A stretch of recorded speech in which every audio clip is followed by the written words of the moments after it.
Hey everyone, Adrian here. Welcome to Conversations with Adrian Podcast. Today I'm joined by Rachel Vaughan. Rachel, thank you very much for joining me today. Thanks for having me on, Adrian. Good to be here. It's my pleasure. I have been interested in your story, and I'll give you a little bit of an insight for me in terms of my, history and learning and understanding and discovering, because obviously today, with respect to you, I want to talk about satanic ritual abuse. I know that some of your story, and I want everyone to hear about it, but I think that it's just one of those topics at the moment that is starting to become more less of a taboo type of subject, when people don't want to talk about it, and more exposed to exactly what's going on. And in my life, I've experienced a lot of that in terms of being exposed to pedophilia. Throughout my high school, there was a bunch of episodes of people doing the wrong thing. I had in my hometown of Wollongong, it's just sort of got a lot of history of having some really bad people do really bad things to young kids. So, but in order to give our listeners an understanding of how I come about you, I interviewed Dale Holmes a bunch of times, actually. And so I discovered you through him. But I was sitting at I was a best man at my mate's wedding, and I was sitting at a table, and one of the guests that was next to me, we just started having a chat about a few things, and she knew a little bit about me. I knew a little bit about her, and she told me about a person named Fiona Barnett. And so I started to kind of really just get, and this is about maybe 4 years ago. So I was starting to get like exposed to that sort of side of things, which I never really, I got to be honest, I never really wanted to go down that path. It was just such a sinister sort of disgusting area, and I didn't really want to know.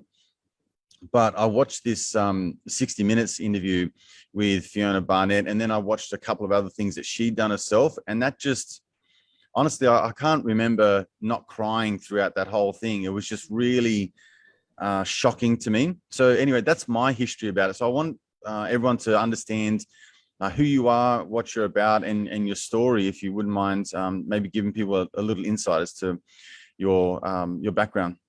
Sure. So I grew up in the 70s and 80s. I'm 48 now, and I grew up in Adelaide in South Australia, in a little suburb called Edwardstown. And my father, he was a wiretapper for telecom, and basically he did that for decades. But in the background, he was actually, I believe, an ASIO operative. And the reason I believe that is because it wasn't just the wiretapping, which is a form of spying anyway. You're going in and listening to people's conversations. But he used to traffic me through tunnels nearby to our home. We actually had a tunnel system that led to a bunker beneath the property that I grew up on. And he would take me to various locations underground.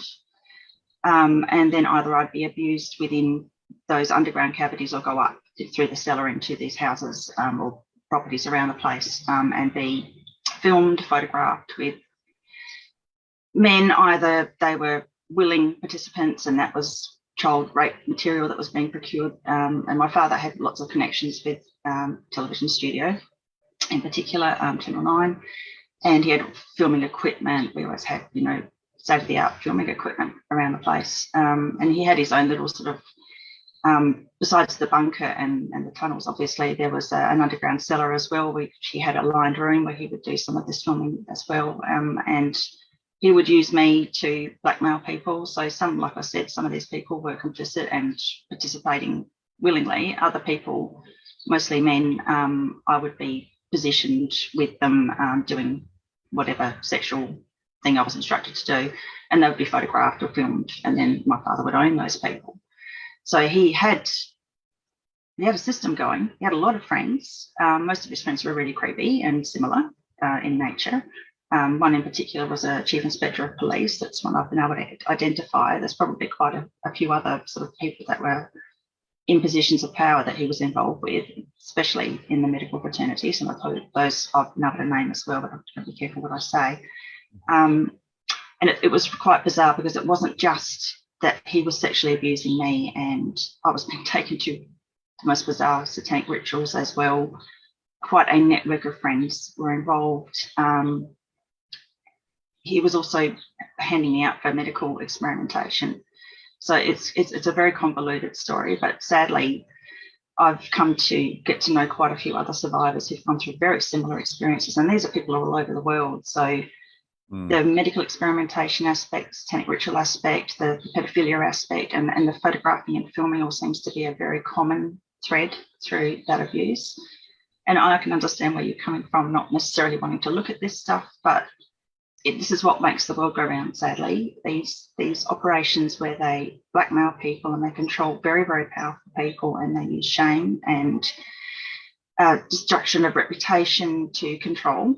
And you see a lot of people, I mean, Karen Brewer's done a lot of work on this. You know, you look at all the politicians that we have, and a lot of them have family members who've been very high up. I've got a family member who was a high up politician in South Australia. Mm-hmm. So, and obviously there's the Freemasonry aspect as well in the background. So my great-grandfather was a very high up Freemason. So there's all these different elements. It's very, very confusing. And for a lot of people, it's just too much. Just can't can't grasp it all. Well, look, Rachel, like just what you just said then in that 5 minutes is, I think, for people that haven't been exposed to this, is a real shock to the system. For me, like, I got 3 kids, right? So it's just one of those things where I guess you have to forgive me in a sense. Like you don't really want to, you're curious, but you don't really want to know, because, and then it's just one of those things where it's so sinister and terrible, and you can't imagine doing it yourself or having it done to you and what it'll be like as a child. And so there's a large part of you that just doesn't want to look and know. And then the reason why I'm glad I'm having you on the show, because I think that when you do get exposed to it, it doesn't seem to come up in Australia that much. It just seems to be somewhere else around the world. And when you hear about pedophile rings being busted, it's typically in Europe or somewhere overseas or whatever it is. I don't really see a lot of it come through in Australia, and if that makes sense. I mean, you may be exposed more to it in terms of, I know when I spoke to Gabby Chung about all of this, and she's like really into like the whole thing and trying to protect people like yourself and expose this sort of disgusting behavior. But I was just not really involved in it, I guess. But now that I am, my eyes have been made wide open to all of this stuff. I can definitely see the signs and see exactly what's going on, particularly with that control mechanism and that sort of rise to fame and power and things like that. There's certain things and signs and hints that come about. But I wanted to ask you, so how old were you at this? Like, can you give me a time frame in terms of the age that you were at when this started and stopped? So some of my earliest memories of being abused. So I've got memories back to when I was 18 months old. So it started really early, and I got away from my father at age 16. Right. So pretty much all of my childhood. Yeah. Yeah. And so you mentioned the tunnels. So this is a thing that has almost become like a myth and mystery and conspiracy about a tunnel system that goes through South Australia and through Sydney and in Canberra and all that kind of stuff. So what can you tell me about that through your own experience and through survivors that you've spoken to? Well, this is the thing. My father being a telecom serviceman, there are telecom tunnels. They're called Telstra now. They call them commissary tunnels. So the commissary tunnels began in, World War sort of times, where you'd have bunkers, underground bunkers, and you'd have to have tunnels that service between these underground sort of communication centres that were always underground, because you've got bombing problems and all that sort of stuff. So the tunnels between those bunkers would be, reasonably long or reasonably short. That stretched out now to, you've got these Telstra tunnels everywhere. They're on most main roads and main streets. And, it's really interesting to find them, on some, like for instance, where I grew up, they're on smaller streets that don't have businesses on them as well. And that's a sign. If you see those plates systems in the footpath on a side street, well, that's an interesting place for them to be. So look up the history of the area and see if there's any bomb shelters in the area, or if there's any, telecommunications bunkers, that sort of thing in those locations. But those tunnels, I mean, a lot of them are just pits. So they're closed at each end, and the wires obviously go through the tunnel system along the street, but a lot of them are also still open. And so these are quite large. If you see one of the four plate tunnels, plate systems on the footpath, these metal plates, and there's usually 2 or 4 or sometimes 8. They're quite large. You shine a light through one hole and look through the other, you can see there's usually a ladder, and it's usually 5 to 6 feet deep and quite sort of wide. And use your imagination. Sometimes they're closed at either end of the pit, other times they're not.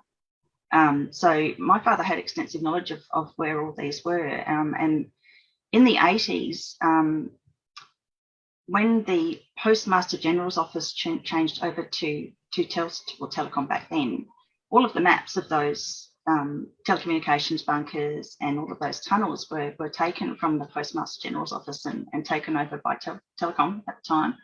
So we can't get access to those documents. But I did my own research, and I've substantiated the tunnels that I walked through. I've had the most amazing groundswell of support with people who live in the area and who have gone in at times where there's been destruction of properties, where they've pulled down a house or whatever, and they've taken footage of the tunnel openings. So, it's that all the evidence is there. It's just a lot of people don't really want to believe it, or they don't want to look at it.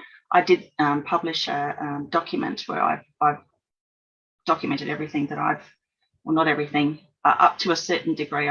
But the best evidence that I have, I can't publish because I'll get sued, because people don't necessarily want other people to know that they've got a tunnel going under their property, or that they've got a hidden cellar or an underground, an old telecommunications bunker or anything like that under their property. But these tunnel systems are extensive, and that's not even taking into account the stormwater tunnel systems, which many are just small and 1.5 meters wide, sort of polypipe type situations. But there's also the very large ones that can walk through. I've had people contact me that told me about tunnels that went in, say, Dawes Roadway, where I live. I used to live where I grew up in that area, and you could drive a truck through. You could walk through comfortably at 6 foot tall. I've seen other openings. There's one at the racecourse in Morphettville where you could drive into that. It's huge. There's another one. They're everywhere. And look, as far as the extensiveness goes, because I've talked about the ones that I was trafficked through, a lot of survivors have contacted me and given me information about the ones and the openings in other states. But these are extensive. They're everywhere. Yeah. Were you always alone, or were you with others that were being trafficked through as well? Got to be careful what I say, but there were other family members that would go through. Yeah. But mostly it was my father taking me through. Right. I want to know, now that you're speaking out about it, I mean, I really don't know exactly how long you've been talking about this, or what it was like to kind of get to that point, to have the courage to talk about it. When I watched the story on Fiona Barnett, it was clear that she was just being discredited and being rubbished through the media as just a crazy person. So what was it like for you getting to the point where you felt or had the courage to have the intestinal fortitude to speak out about it and start telling your story the way you do? Well, I started making my official allegations to police in 2006, and it was pretty much from the get-go I was being treated appallingly. There was an institution called the Police Complaints Authority in South Australia back in 2008. I was complaining to them because the police weren't taking me seriously, or just, typically, you'd contact police and they'd go on leave. And they'd be on leave for weeks and weeks and weeks and basically that's just an excuse for, we don't want to talk to you, we don't want to deal with this, it's too hard or whatever. I have 2 siblings who have also been abused by my father. There was actually 4 of us, and one has since died. But it just didn't make any sense to me that there were three of us making allegations. And my allegations at the beginning were purely about the pedophilia, the abuse that my father had put me through. I had a sibling that had already made statements. I had another sibling that was getting ready to make statements, but they wouldn't correlate or compile our abuse allegations together, which I found consternating. And then it just snowballed. So eventually I got to the point where I'd gone through every single authority, police complaints authority, the police ombudsman, right up to the, public integrity office. I mean, it's just ridiculous. And nobody was going to investigate him. So eventually in 2016, I did get an investigation going. It took 10 years.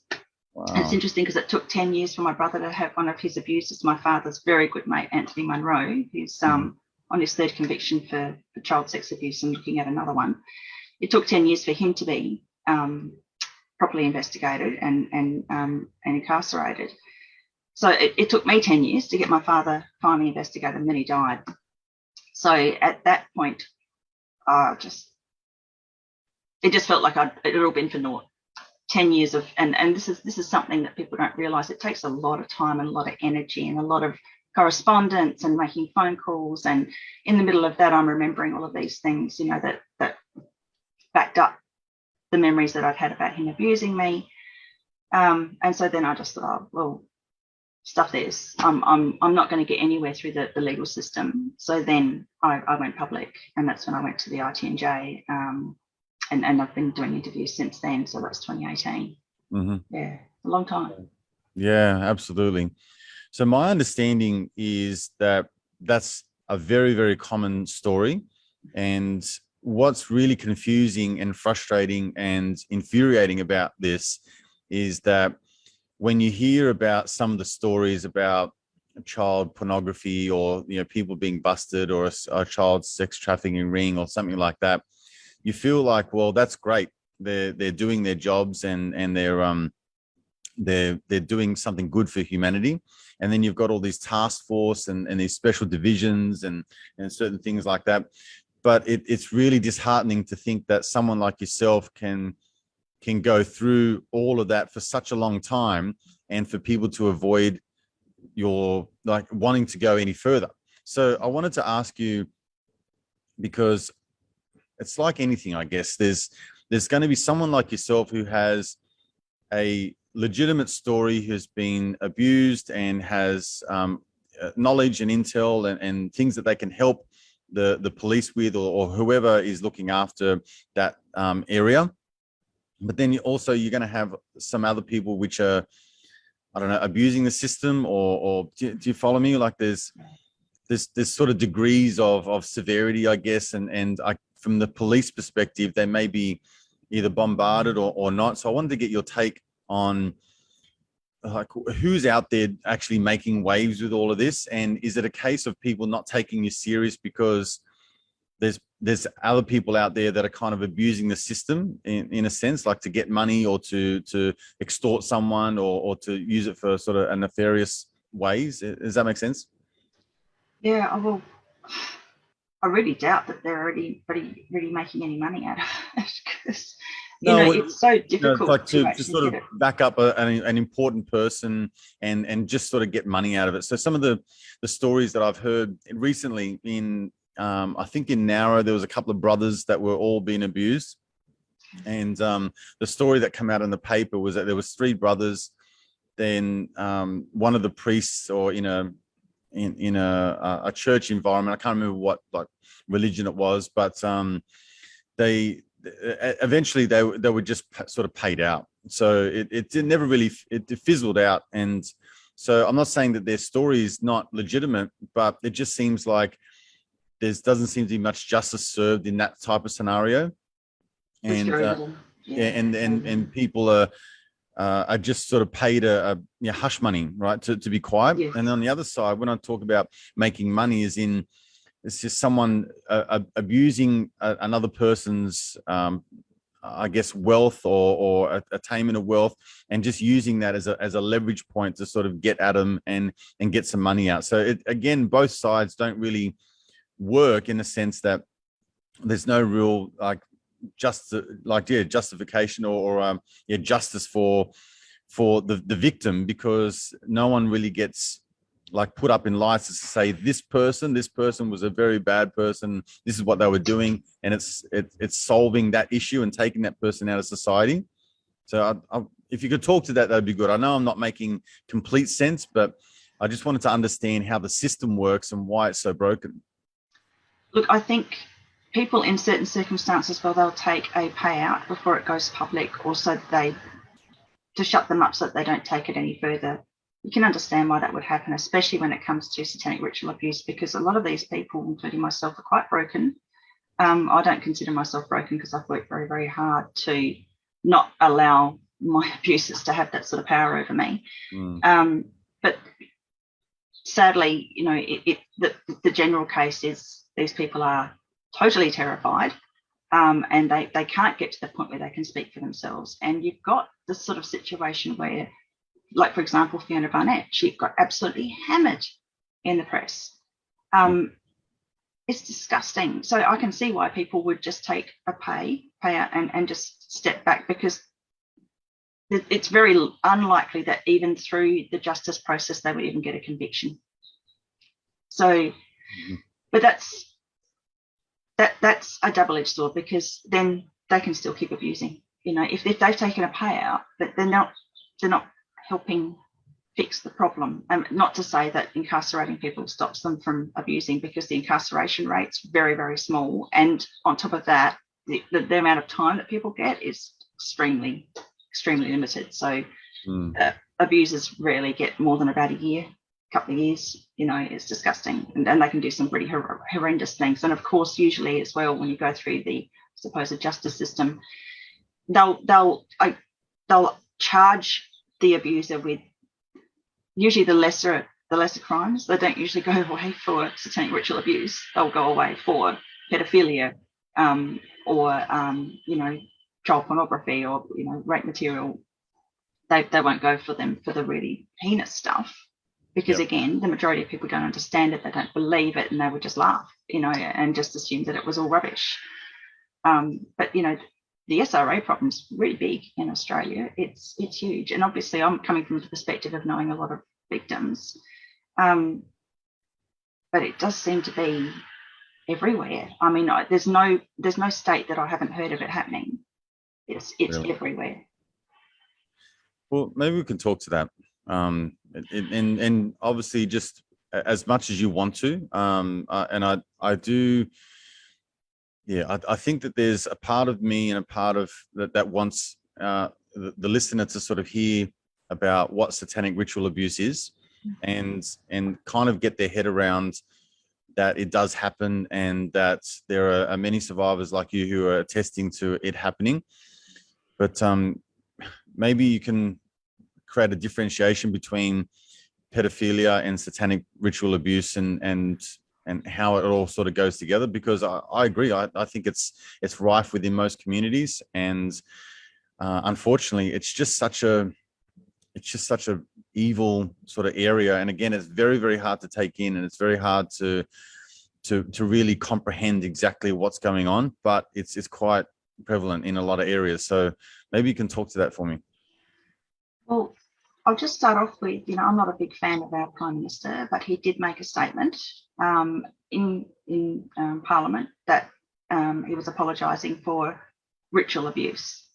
So this is a prevalent problem, to the point where, the highest person in Australia has acknowledged it in Parliament. For people who don't really understand it, if you look at religion, if you look at Catholicism, there's a lot of ritual involved with Catholicism. So, and most religions, there's rituals involved. With satanic ritual abuse, it's the same thing. It's ritual objects, there's altars, there's chanting, certain words are stated. It's very exactly the same as a religion, except that a lot of it's inverted. It's not about worshipping the light or doing the right thing or being, a community and looking after each other in a loving sense. It's about control, power, and abuse. Mm-hmm. And these people, they're so skewed in their mind. They seem to only really, with the rituals that I I witnessed and was involved with, these people around me were really enjoying the torture, that they were getting off on it. It was like a drug for them. And that's another thing as well. I don't want to go into it too much because it's pretty terrifying, but there are things that are taken from the victims that are then imbibed by the members of the cult, which is a drug. So it's very, very, very involved and very convoluted. And it's not just the ritual and the symbolism and you know, the victim being tortured. And a lot of that does involve sexual torture as well, because these people are so inverted. For them, sex is everything. They're obsessed with sex. It really is the absolute opposite of any kind of real spirituality. So the abuse of the victim for the cult members is like opening up a doorway to allow in elements that, you know, a lot of people don't believe exist, but they are real. And I saw things that I can't explain. And people probably wouldn't be able to believe. But there are other elements. I mean, if you look at religion and what it's based on, and, you know, you've got things like voodoo and all these other creepy black magic type things, there's a reason for it. There's stuff that a lot of people never see and never experience that exists, that these cult members utilize to empower themselves. So the whole process has a purpose. So it's not just that they enjoy the abuse and watching it and being part of it and the sexual aspect of it. It's that there's other things that open up that give them power and strength. And because it's so terrifying, nobody wants to deal with it. I can understand to a degree some of the lower level police officers that didn't want to wade in. But the higher ups, those people I can't forgive. So what do you think that there's look, there's a few things that are coming to my mind, and it's very hard to try and articulate it in a way that that I guess is palatable. But it does seem to have this really sick sort of ritual type of evil that's going on. And I do agree with you. If you go back into any sort of history of religion and any kind of ancient civilization, there's always evidence of ritual abuse, child sacrifice. I mean, that's just rife throughout, I would guess, any Bible, to be honest, not that I've read many. But I think that a lot of that is actually evident in a lot of religion. And I think people just don't have the same association to all of that. And they think that was just done 1,000 years ago, and and that's where it stopped. But it really has like never stopped. And it's just always continually going on. I would like to maybe understand that the tie-in between the ritual abuse and getting off on the sex and the abuse of children, and then obviously from what I understand, it's the sacrificing of children as well. But then this whole alignment with people in power and people within a higher authority. You know, when I talked to Gabby Chung about the Woods Royal Commission, I mean, she told me that in the first Royal Commission that was done, the guy that was overseeing that was found to be a pedophile in the second Royal Commission that was done. So there just seems to be pedophiles protecting pedophiles throughout this whole sort of network of filth. And so maybe you can give me an idea as to why that is and how it works, so people can understand how it comes about. Well, it's jobs for the boys on steroids, basically. So unless you're born into a cult family, you will just not rise in the ranks. And I had experiences where, and I've spoken about this extensively in interviews, where I didn't do the prerequisite studies to get into a Bachelor of Science degree, but when it was discovered that I didn't get through because I didn't have the marks in matric, my father made a phone call and I got in. So it's that simple. Then I was supposed to go into psychology. Now, I didn't understand the maths and physics aspects of the science degree that I was studying. So I remember saying to my father and another family member that I wasn't going to pass. It was too hard. oh, well, you don't even have to put pen to paper. You just have to turn up to the exam and you will pass. And it was at that point I began to realise I'm being herded into a situation that's really not something I want to do. And this is what happens. So these people, whether they're born into it and abused early, or if they're just simply herded into a career, that if they then speak out about what these, because sometimes they'll be herded into a career, so family members are gifted certain degrees or whatever, then they might be introduced to the cult to a sort of different level and see the rituals, that they can't speak out about it because they'll lose the career. And then, and there's also, the media is so owned. So there's also that fear on top of it, not only would your career be ruined, you could be destroyed in other ways. So it's just this incredible control, top-down control structure that prevents people from speaking out. It's very few people who really put their hands up to do it. And I can see why, because it's taken over a lot of, 2006, so we're talking, many years. I've been doing this for many years, and it does take up a lot of time, a lot of energy. To the extent now where that's what I'm known for, which is not something I'm proud of, but it's also not something that I'm ashamed of either, because, you've got to speak out if you can, if you have the ability to do it. Really just got to pull yourself together and do it, because there's very few people who can actually get out there, like the Fiona Barnetts of the world, and really speak to it. And, bless people like Gabby Chong, Dale Holmes, what you're doing yourself, to actually shine a spotlight on it, because you get ridiculed and you'll get harassed by certain people. And then, of course, there's the joy of the trolls, because I've got a series of them. We all have. Anybody who speaks out about this stuff, they're paid. They're very well funded. To just attack. Minor pathetic, to be honest. But it's a big thing to then become a platform or to be a spokesperson for it when you haven't been through it yourself, because you're inviting all sorts of fun into your life. Yeah, I think that for me personally, when I first started speaking about it, Dale Holmes was the first person I spoke to, and I got onto his YouTube channel, and I was just finding out about the things that he was sort of talking about. And this is after just seeing a couple of things with Fiona Barnett, and then exploring a few different avenues, because obviously once you get into this sort of scratching the surface of these things, there's a few other things that pop up.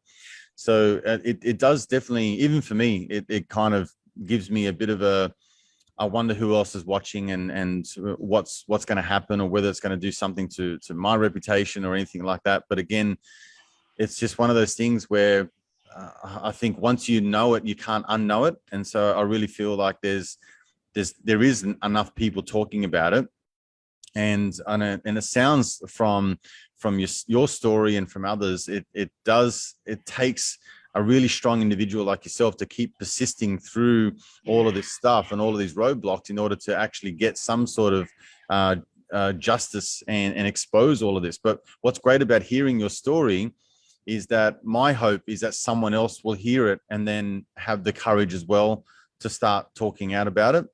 And but that's sort of the other thing that I really wanted to talk about. And I had this conversation with Gabby, is about what really would be the solution at the end of the day to make all of this really come to an end. It's like, how do you envisage this happening in the future going forward, to make sure that the Rachel's, the children of the world that are being pushed through all of this just horrible things, like how do we put an end to it, is what I'm trying to say.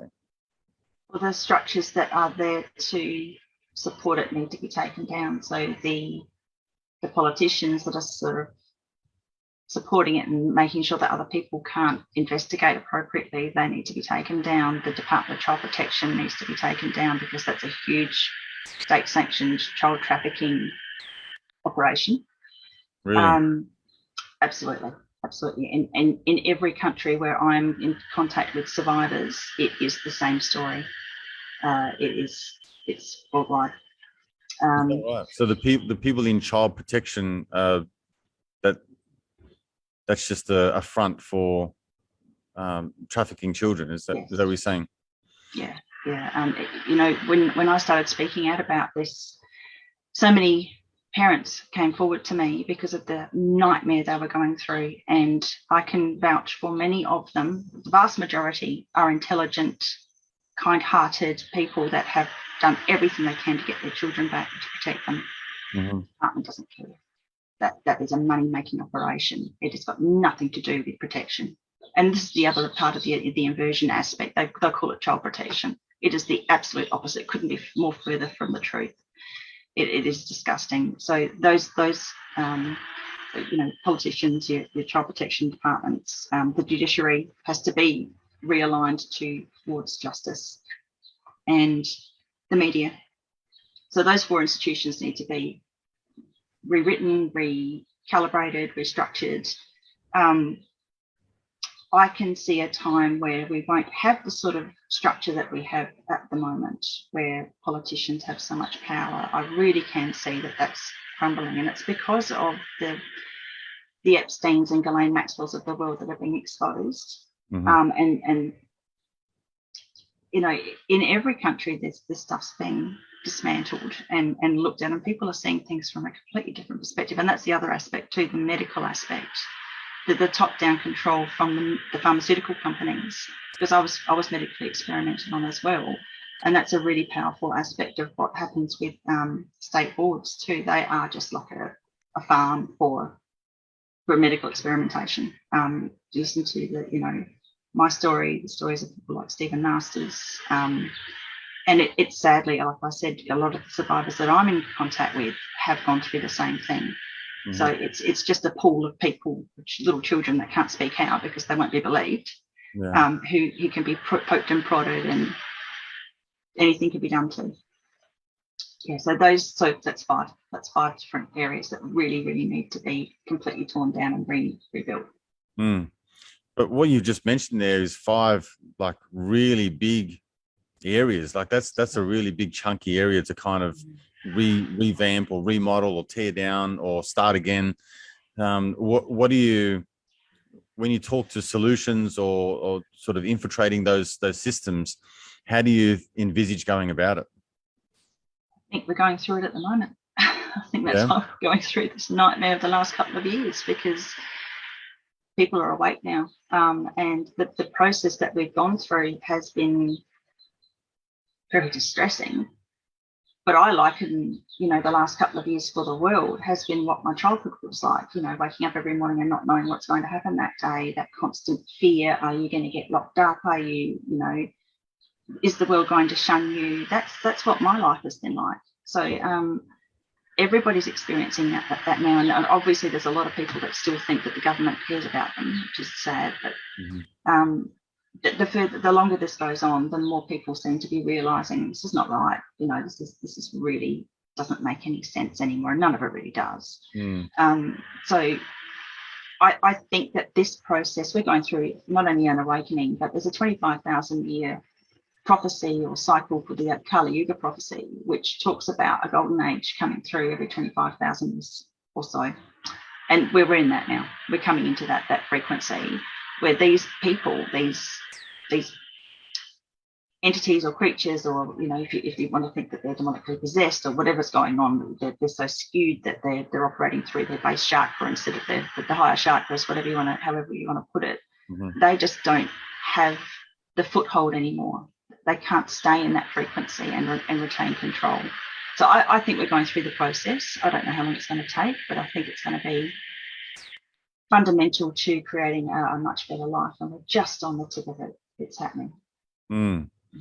If there's anyone listening at the moment that has a history of child abuse or satanic ritual abuse and pedophilia and things like that, and wants to come forward, knowing what you now know and going through what you've been through, where are the best avenues for them to turn to in order to make some headway and actually have someone who will pay them the attention that they need and take them seriously? Well, I know Dale put the word out that he would help represent those people. So he would give them a voice. Mm-hmm. I think people, the issue is that, so I went through obviously a long period of trying to get things done legally, which Mm-hmm. didn't succeed for me. If you voice it too early without making official allegations, that can work against you, because you might never ever get the justice. If you really want to get court justice, yeah, speaking out too early can go against you. So I wouldn't necessarily recommend doing that straight away. So the starting is, once you're comfortable enough, if it's through, talking to friends or having someone that you can bounce, your memories off, and see if you can, put it into words. Writing it down is very helpful. And then whether or not they want to get themselves a legal representation or not, because it's expensive, they can then, put in sort of official statements. Some people do get lucky. Some people do get investigated. They might hit the right cop at the right time, but their abuser might not be part of a really powerful structure. That might just be your low-level pedophile. Sure. So that it is worth trying that. I certainly don't want to tell people just to go and blurt it out, because I don't want them to not have the opportunity of getting justice, because it's really important. But that's the way that I would go. Whether or not I'd recommend people go through the 10 years of constant letter writing and applications and all the rest that I did, probably not, because it's pointless. When you get to past a certain level, you're not going to get any further. But I just kept trying. I exhausted every avenue that you could possibly imagine. Right. So that's what I would recommend. Try the legal avenue first. Mm-hmm. If that doesn't work, then seek out somebody like Dale, because he's offered.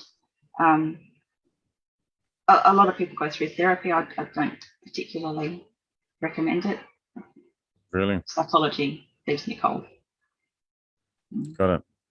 So, but what you're saying is, like, if you're going down that legal avenue, is you have to be mentally and physically prepared to sort of endure a long battle, right? Oh, yeah. And so, with that being said, then in the interim, I guess, once you get comfortable about writing your story and telling your story and reliving those memories, which I'd imagine would be just absolutely horrible to go through and recount the stories and things like that. But it sounds like platforms like, well, social media that you could use to get your story out there in such a way would be, is that what you're sort of saying, to get it out there and to kind of expose the goings on of these things? Or like, yeah, I mean, that's one way to do it, but then you've got to worry about libel as well. So try and do it in a clever way.